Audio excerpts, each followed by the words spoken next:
What's up, everybody? Welcome to the No Scrubs Allowed Just Off the Post LAFC show for Wednesday, October 28th, 2020. Playoff bound, boys. We're playoff bound.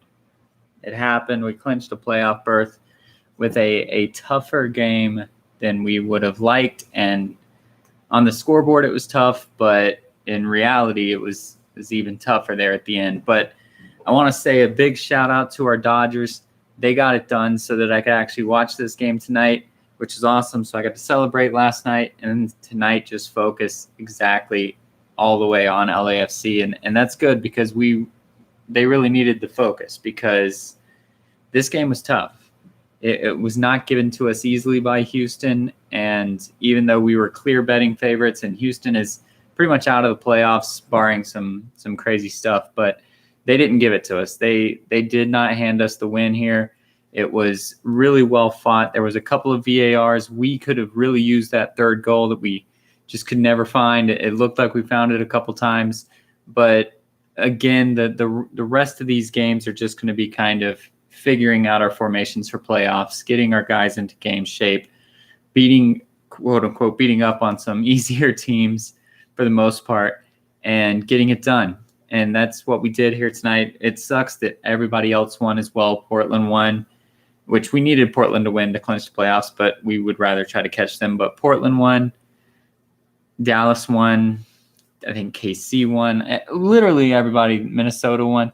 Everybody that we needed to lose won, which sucks. But we're still fourth place right now. But again, we have played one more game than Minnesota. Who knows what's going to actually happen if we get to play Colorado. They played Colorado tonight, so Colorado's obviously back, but I don't think Colorado can make up all these games. But since they're kind of out of the playoffs, if they don't do the by points per game, it's going to be crazy what the MLS decides to do. But we control our own destiny. Let's just win these last two games. If they give us a third one, let's go win that one as well. But we're where we need to be. We are in the playoffs officially. I don't even have to say right now, but we do host a playoff game as of right now, and we'd love to keep it that way.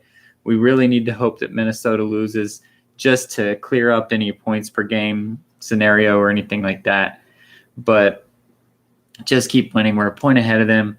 We need to drive through and finish it up. But as far as this game is concerned, Vela didn't start again. We did get Palacios in the starting lineup. The defense looks a lot more sure than they did at the beginning of the year, but they still have that the just collapses. Obviously, the big elephant in the room, if you will, was that Kenneth Vermeer got the start. Pablo was injured in the Galaxy game. We all saw that. Apparently, it was a little worse than we thought. He obviously stayed in the game, finished up the game because it was near the end, but he wasn't able to start. He wasn't even on the list as a bench guy, a sub. So we hope to have him back.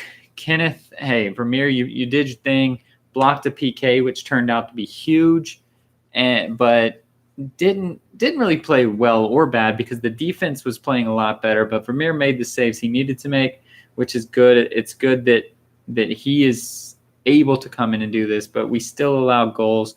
We still had some struggles. So I'd love to see Pablo come back, but the defense is much more important than who's back there at keeper. I think Vermeer could handle himself if the defense was better. We said that earlier in the year that it's not all on the keeper. It's on this really, really shitty defense, but we're getting that together. Murillo is great, but the one question that I have moving forward, and we're just going to kind of move up the field today with the recap, but when Blackman comes in, I thought that, well, I still think that once Blackman is fully capable of going a full 90, he's going to start at right back.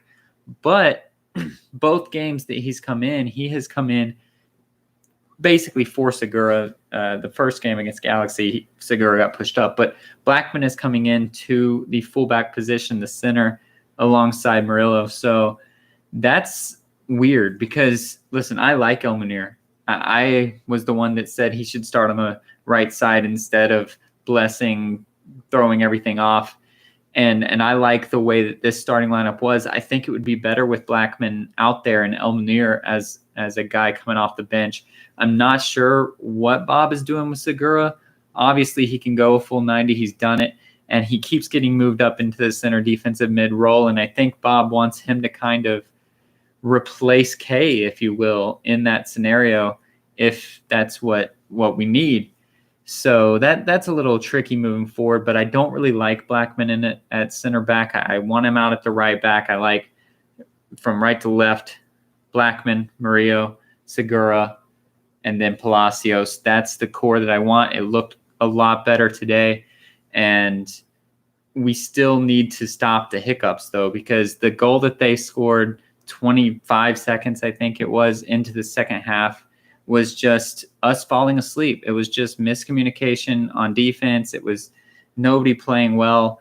And it wasn't even the guy that scored the goal, but there was a guy completely unmarked in the center, and that can never happen. You can't be unmarked on the PK spot. Again, he was not the guy that ended up scoring the goal. He basically whiffed it, and it went to the outside, and that guy scored. But that cannot happen, and the defense needs to shore up those moments. After kickoff moments are very, very tough mentally because you have to be there from the jump, and clearly we were not. So that's got to be fixed. But aside from that goal, that we played pretty well. The PKs, we gave up some rough PKs. The one was a handball that was clear, and that's just unfortunate. But, hey, it saved a goal, and then Vermeer was able to save the goal as well. And then the second one was a little bit reckless by Blessing.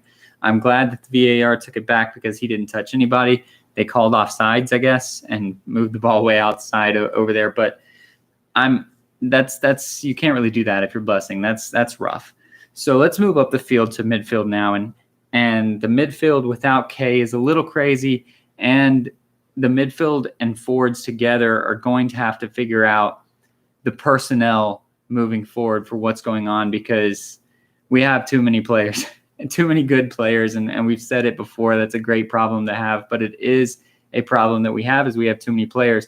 And obviously when Vela is able to move into that starting role, we are going to have to figure out which players are there and are going to be playing. It's going to be a little bit of an adjustment because I like the forward lineup we have, but obviously Vela is going to go in there. So I'm thinking we might drop Rodriguez back.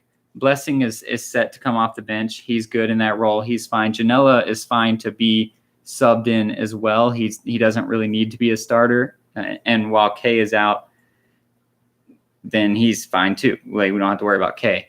But we have 4 strikers and 2 mids, really. So we need to figure out who's going to drop back into midfield when Vela is able to start. And I don't think it's going to be Vela. I think it's going to be Rodriguez dropping into the wing and being able to play that way. But the way we play, where our positions just are pretty fluid, it's going to work out either way. It's pretty great. And then Rossi did Rossi things. He scored 13, thought he scored 14, ended up being called offsides. So he was offsides, by the way. It wasn't a bad call, but he's doing his thing. Rodriguez looks great until he tries to shoot or tries to do whatever. He's too casual with the ball sometimes, but he seems to have confidence, and that's huge going forward.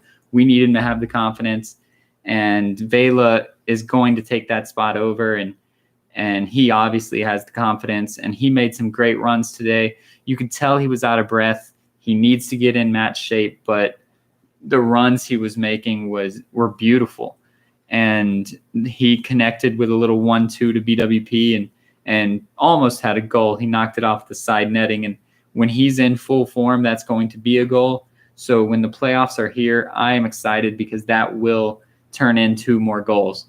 So that's pretty cool. There's not really much that we can take from this game except that it was just a little too tough. We played a little bit too sloppy at times, a little bit too aggressive. But ultimately, we had more chances than they had. We had more ball control. We controlled the game much the way we expected to. We had 28 shots to their 9. We had 26 crosses to their 6. we were doing everything that we needed to do. We ended up taking 9 corners.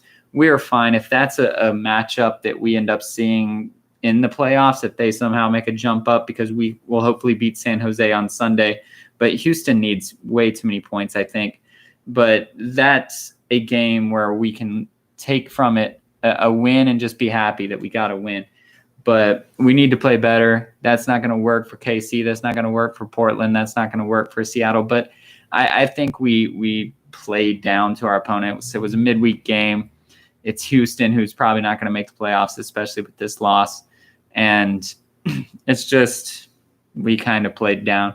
But again, we controlled the game. We made it easy. We really would have loved to find that third goal to get some breathing room for ourselves, but it doesn't change too much. So moving forward, we're still looking good. We have 2 more games guaranteed, and Sunday against San Jose is a big one because we have to beat San Jose, because if we lose to San Jose or draw even against San Jose, then we can basically kiss our home field for the first round goodbye, unless Minnesota and Dallas do something crazy.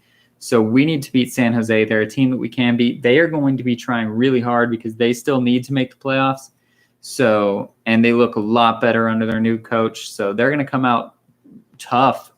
I'm thinking we might be getting starts out of Blackman and Vela and seeing how far they can go. Maybe they end up getting subbed out instead of being the subs. So be ready for that. I think that's a possibility. Hopefully this COVID scare, we know somebody had COVID, got isolated. Everybody else tested negative, but let's hope that over a few days that doesn't change and they end up testing positive a little later. So if that can steer clear, everybody stays negative on the COVID front, we're moving forward. We're looking good. I'll be back Sunday after the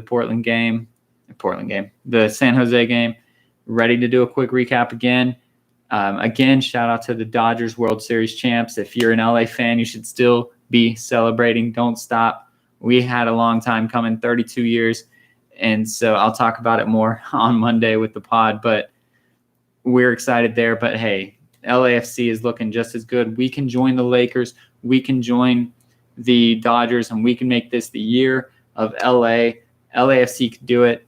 I hope they do it. The Galaxy are dropping back. I don't know if they're mathematically eliminated. I'm not sure, but I know that they're getting close. So it's looking good. I'm happy. I'll be back Sunday. Come back with me. And as always, be a stud, not a scrub.